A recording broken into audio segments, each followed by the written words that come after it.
So whenever I get to go to a new group, you know how you're asked to tell everybody something about yourself or answer one of those, goofy getting to know you questions.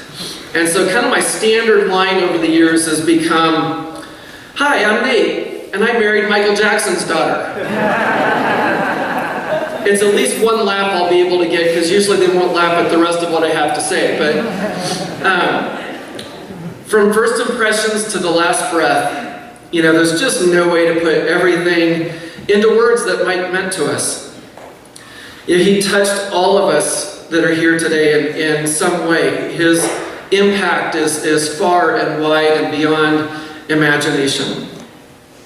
Today I want to celebrate and remember Mike, a man of great faith, great hope, and great love. As the Apostle Paul wrote, "And now these three remain, faith, hope, and love, but the greatest of these is love." From 1 Corinthians 13:13.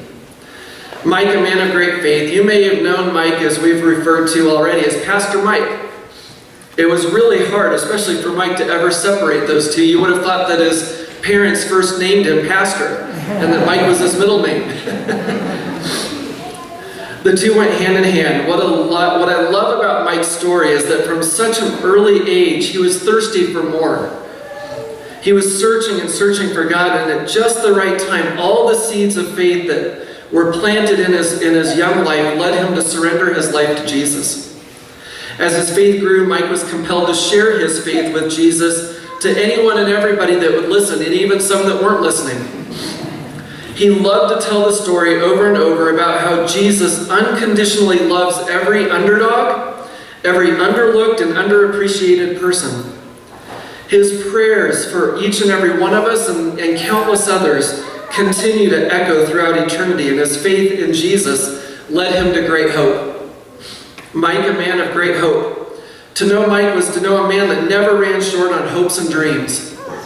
He had hope. After all, he was a Cubs fan.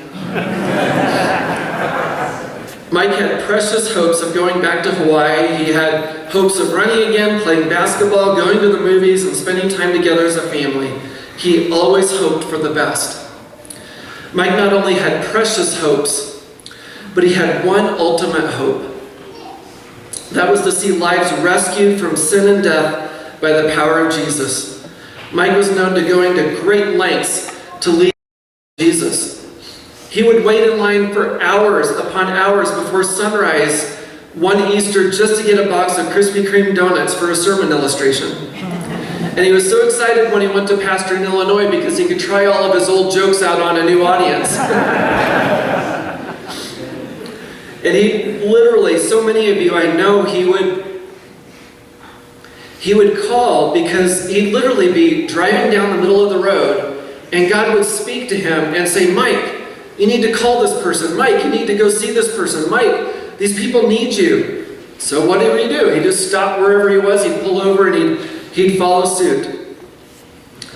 There were thousands upon thousands of times where all of that ultimate hope led to conversations, moments of prayer. There was so much hope that Mike had to see that Jesus was at the center of everyone's life, and because of that, it led him to be a man of great love. Mike, a man of great love. Mike had his struggles and doubts just like the rest of us. And in the last few years, the struggles were so intense. But through it all, Mike was a man of love. There were thousands upon thousands of phone calls, house calls, conversations, and moments of prayer, all out of love. There were thousands upon thousands of bad jokes that he told, all out of love.